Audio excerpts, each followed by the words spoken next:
everyone. In today's conversation, we're joined by Veronika, who shared her insights and experience on the prevalent issue of burnout, especially within the K-12 education workforce.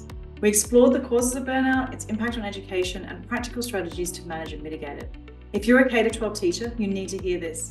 So please sit back and take in this powerful conversation that aims to provide valuable support and guidance for anyone facing burnout.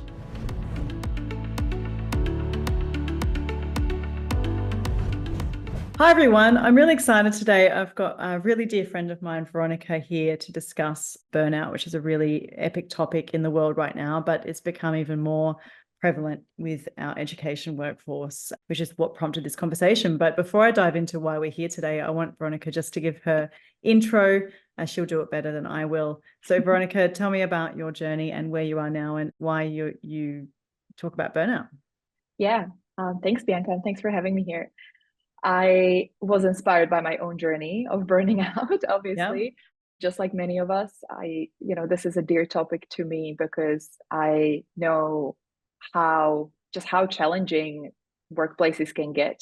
We all grew up in a society where work has been glorified and made part of our identities. And like my biggest struggle was really not having awareness around this and, experiencing multiple burnouts in my life. So after my last burnout 7 years ago, I started looking really deep into this topic and looking what's out there and also doing my own research and eventually building a practice where I work. I'm mostly focused on the corporate world, but the education world is also very close to my heart because I have worked with teachers in my capacity as a product manager before. I just really empathize with the overwhelm of their environment and the demands. It's just getting more and more complex with the technology and also the complexity of the children that they get to meet at schools. So yeah, huge topic. I am super passionate about it. And yeah, I can't wait to start this conversation, see where it takes us. Awesome. All right. Well, let me just share the article that spurred this conversation on with our people. So this is from Holon IQ. For those of you watching who know, I'm a big fan of Holon IQ. I'll read all of their articles and they're very good at bringing us the really great data.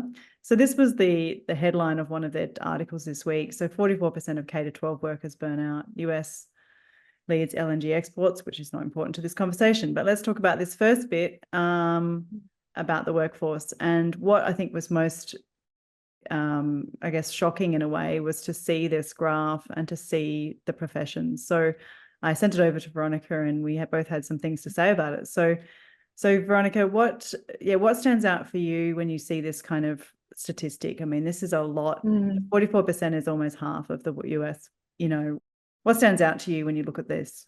Yeah, it's huge. I mean, it's not surprising for me, which doesn't mean that that's a good thing, We have seen these percentages, especially after the pandemic, increase across all industries. And what is really interesting about this stat is when you look at the top three, they have two things in common for me. And also like when you go down the list and kind of start deciphering some of the things that kind of lead us to choose to work in certain industries. I'm going to explain what I mean by that. I find lots of patterns in here. So when we look at burnout, we're basically looking at the external factors. So what in our environment, in our workplace is creating pressure, right? So that we are under stress and the stress is permanent.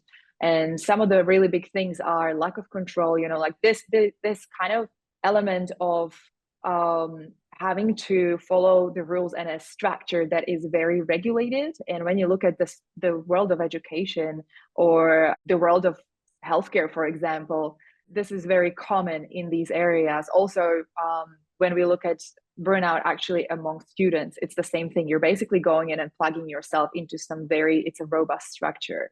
And I could speak to the individual factors, what they are in terms of these external factors, these environmental factors.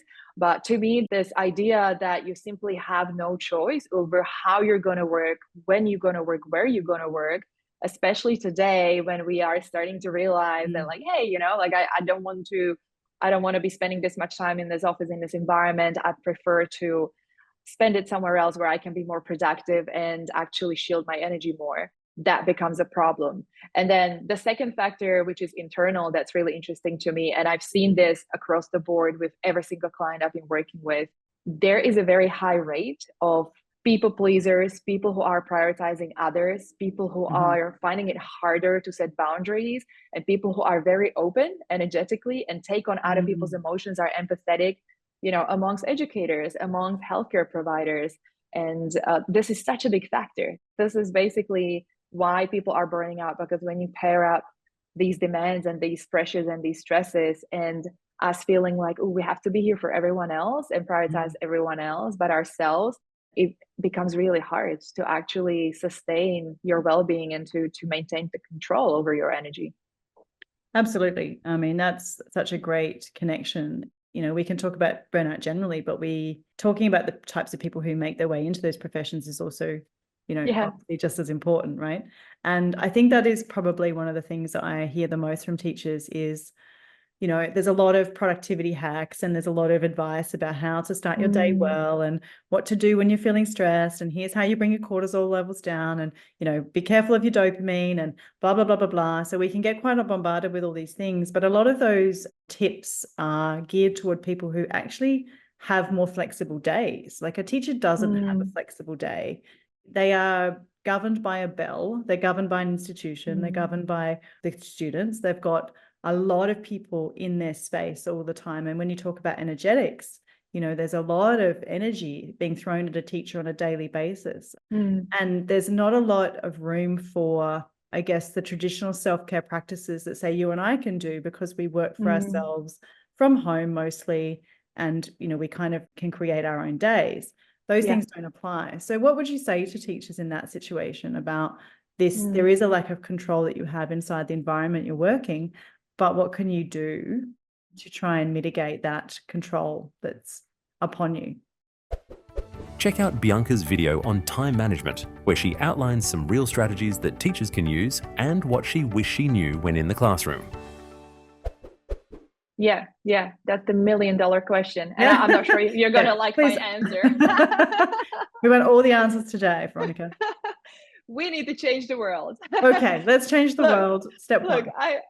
Change the world. I suffered from burnout when I was a student. Like my first burnout was when I was 17. And for me, just the way the education system is set up, whether you're a student or you're a teacher, it's mental. It's like, you know, this is not human. So I agree with you. There is absolutely zero space for self-care activities.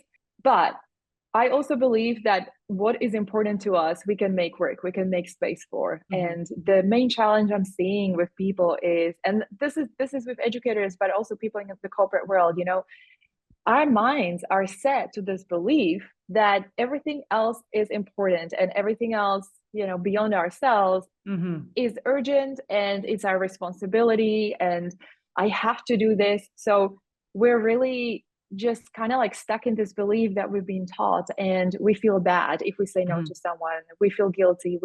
We feel embarrassed if we are to call a day off because we're not feeling well. And this is the problem. Like for me, this is the main thing that I'm helping people to break through is your internal programming, your subconscious, because these things are injected into us. And I do agree that in the context of this really rigid environment, it's much harder to go against it. But this is what I'm working with lots of people. We are changing the environment. It has to happen, you know, because there's so many academic studies and so many experts out there when it comes to organizational psychology, and they're all talking about how we have to change the environment.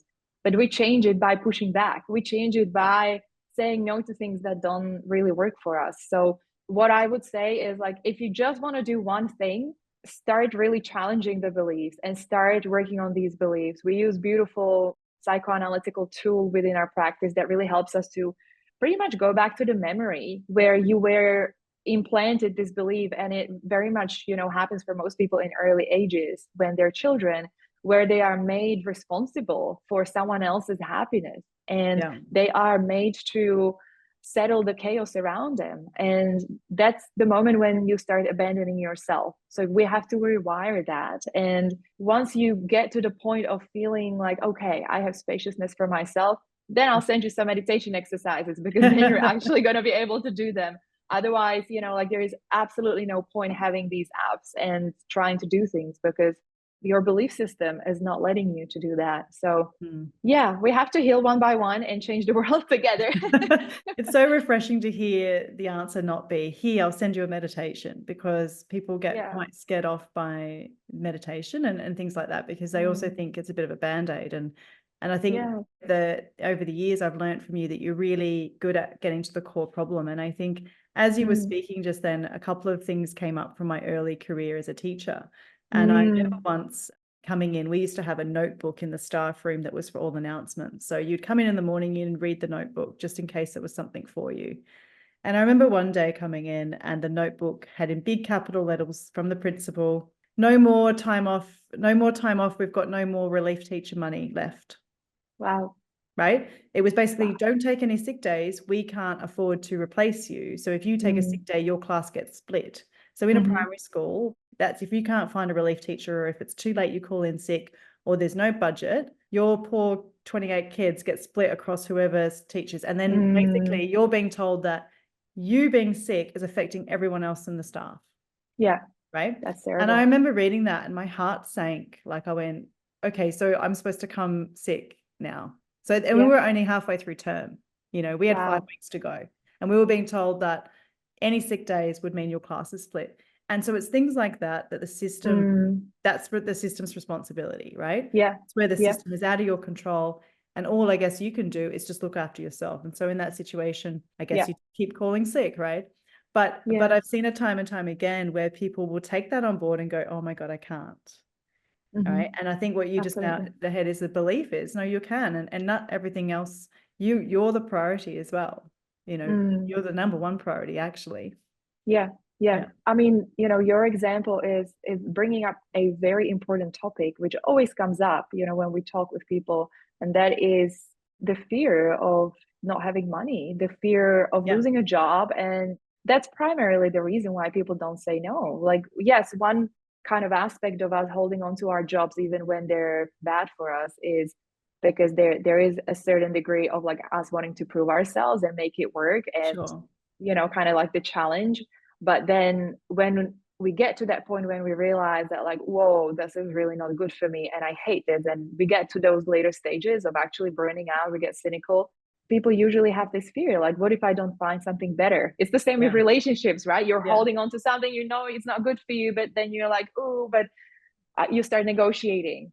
All the jobs are going to have some challenges, blah, blah, blah. So that's another piece to work with. And again, it's an internal part of us that, you know, is kind of playing tricks on us. And I also have a belief that when we actually align with our, I'm going to say the word soul and true potential, we will be able to attract the new opportunity that's going to be good for us, or, you know, create a beautiful opportunity, because we're going to release so much energy by not playing small, being contracted, being in this position of being pressured by this stress. And I get it, like, you know, even the principal is getting the message from somewhere, and the pressure is being passed down. And the problem is that nowadays leaders, that's why we're doing lots of training with leaders and managers, they have no idea how to manage this stress.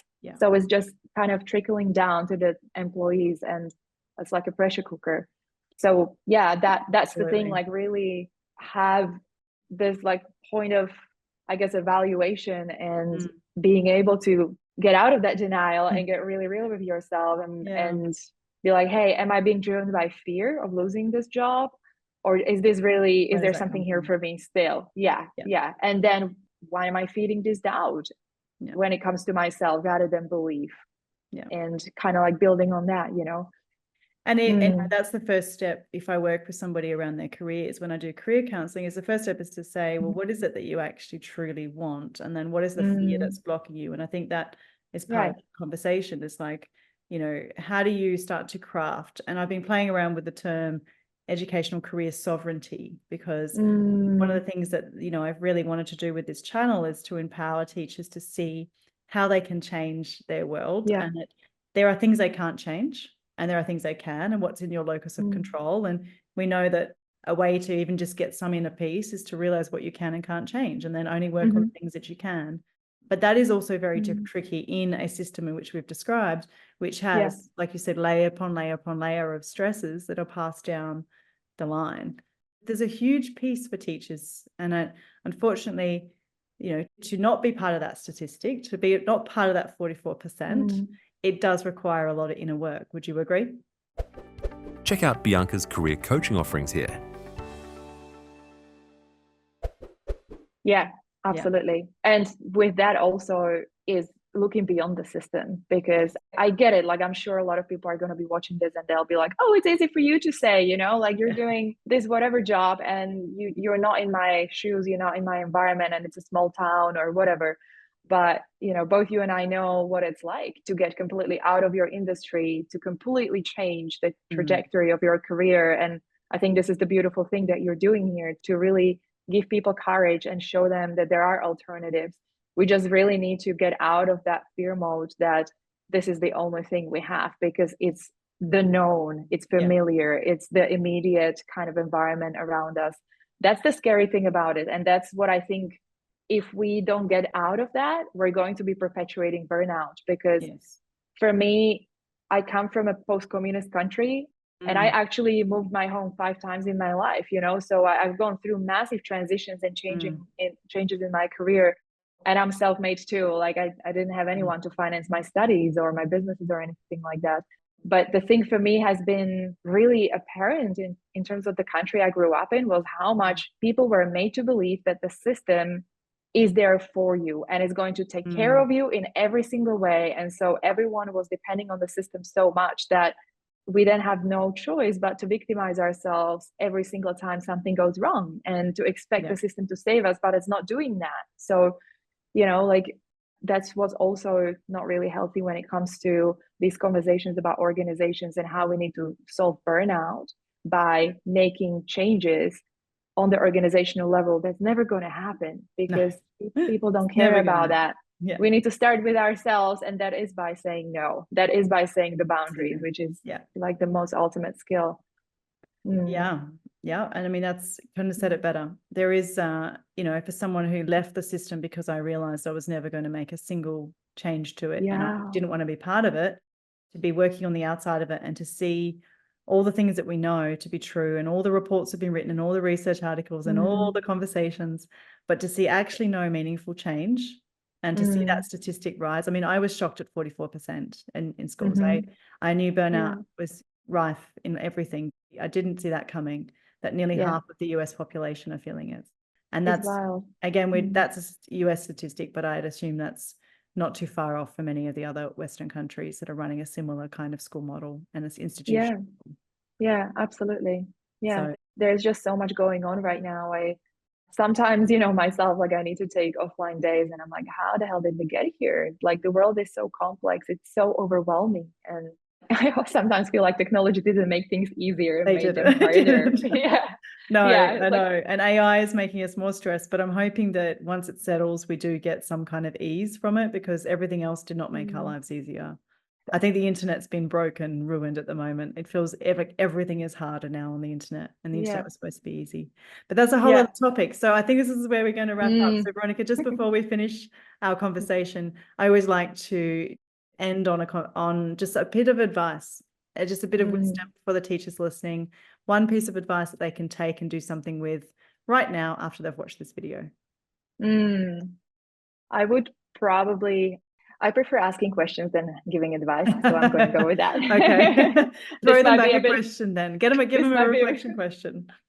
Yeah, let's go. Okay. So going back to the boundaries, maybe just a question for reflection, like just noticing, how does it feel when you're saying yes to someone out there and saying no to yourself in that really critical moment, and noticing what's the story you're telling in your life by doing that consistently.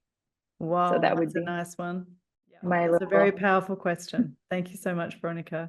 Always a pleasure to talk to you and have you on our channel. Likewise, Bianca. Thanks so much. I hope everyone enjoyed. And until next time, stay awesome.